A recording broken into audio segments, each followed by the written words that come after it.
শেখ হাসিনার ওই বক্তব্য সে দিয়েছিল যাতে আন্দোলনকারীদের উপরে হামলা করলে একটা বৈধতা তৈরি হয়, যে আন্দোলনকারীরা রাজাকার, ফলে তাদেরকে হামলা করাটা জায়েজ। সেই সময় তো এই ন্যারেটিভটাই ছিল। এবং পরের দিন দেখা যায় তার ধারাবাহিকতাই মেয়েদেরকে টার্গেট করে হামলা করে ছাত্রলীগ। তবে 16ই জুলাই আবু সাইদের হত্যাটা ছিল সবচেয়ে বড় মাইল ফলক আমার মতে আর কি।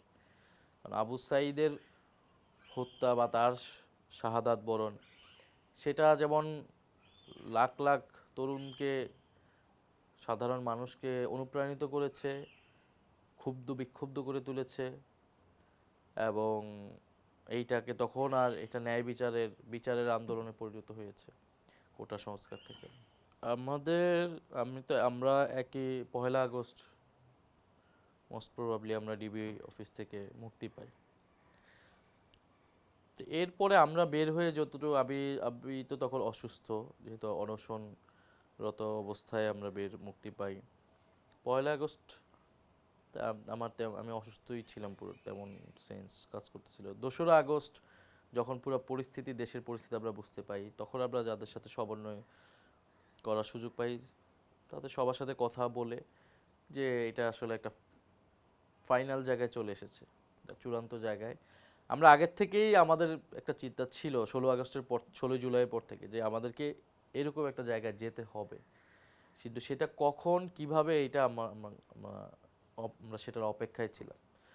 তো 2রা আগস্ট বা 1লা আগস্ট আমাদের কাছে পরে মনে হয়েছে যে এইরকম পরিস্থিতি আসছে, এখন আর কোনো লুকোচুরি নয়, এখন আর কোনো ইনডিরেক্ট কিছু নয়, এখন আর 9 দফা নয়, এখন সরাসরি 1 দফায় যেতে হবে। এটাই জনগণের দাবি, এইটাই বাকি, এইটাই দেওয়ার জন্য আমাদেরকে ডিবি অফিস থেকে মুক্ত করেছে জনগণ।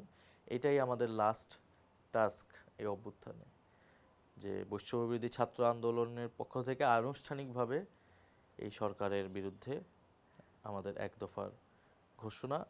এবং 1 দফার ঘোষণাটা শুধুমাত্র সরকার পতন নয়, বরং একটা নতুন বাংলাদেশ, নতুন বন্দোবস্তের ঘোষণা আসবে। এবং 2 তারিখে আমরা সিদ্ধান্ত নেই, এবং 3 তারিখে আমরা সবাইকে ওপেন কল করি যে যে যেখানেই থাকুক না কেন সবাই শহীদ মিনারে আসেন, এবং আমাদের আন্দোলনকারীরাও সবাই শহীদ মিনারে আসেন।